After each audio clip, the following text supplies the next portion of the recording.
Ulangan pasal 10 ayat 1-11. Riwayat tentang loh batu yang baru. Pada waktu itu berfirmanlah Tuhan kepadaku, pahatlah 2 loh batu yang serupa dengan yang mula-mula. Naiklah kepadaku ke atas gunung dan buatlah sebuah tabut dari kayu. Maka aku akan menuliskan pada loh itu firman-firman yang ada pada loh yang mula-mula yang telah kau pecahkan itu.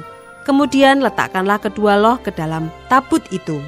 Maka aku membuat sebuah tabut dari kayu penaga dan memahat 2 loh batu yang serupa dengan yang mula-mula. Kemudian aku mendaki gunung dengan kedua loh itu di tanganku. Dan pada loh itu ia menuliskan, sama dengan tulisan yang mula-mula, ke-10 firman yang telah diucapkan Tuhan kepadamu di atas gunung dari tengah-tengah api pada hari kamu berkumpul. Sesudah itu Tuhan memberikannya kepadaku.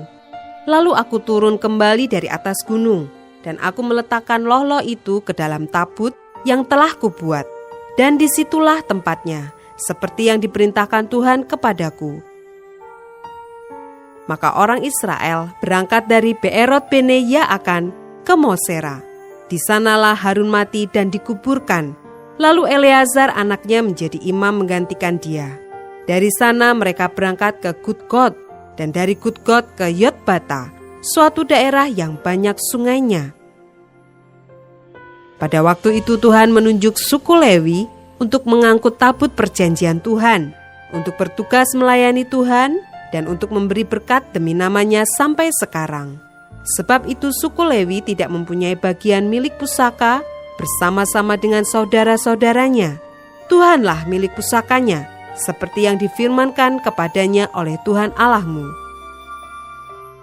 Maka aku ini berdiri di atas gunung seperti yang pertama kali, 40 hari 40 malam lamanya, dan sekali ini pun Tuhan mendengarkan aku. Tuhan tidak mau memusnahkan engkau. Lalu berfirmanlah Tuhan kepadaku, bersiaplah, pergilah berjalan di depan bangsa itu, supaya mereka memasuki dan menduduki negeri yang kujanjikan dengan sumpah kepada nenek moyang mereka untuk memberikannya kepada mereka.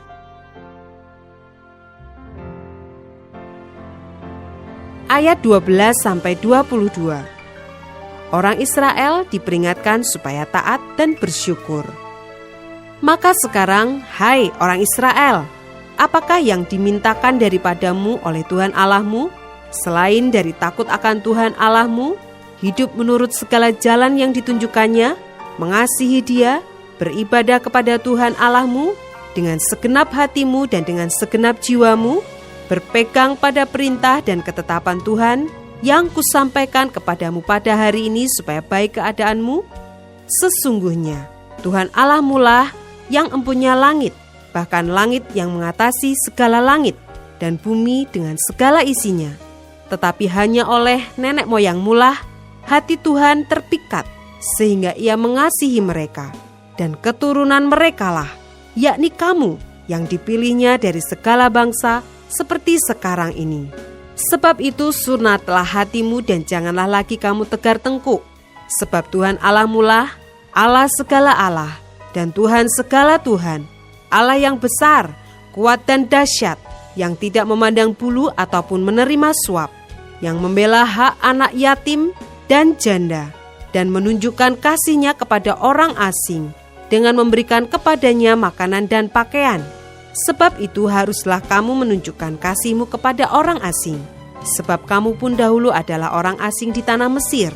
Engkau harus takut akan Tuhan Allahmu, kepadanya haruslah engkau beribadah dan berpaut, dan demi namanya haruslah engkau bersumpah.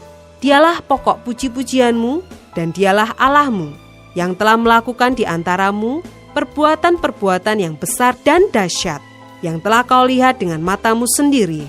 Dengan 70 orang nenek moyangmu pergi ke Mesir.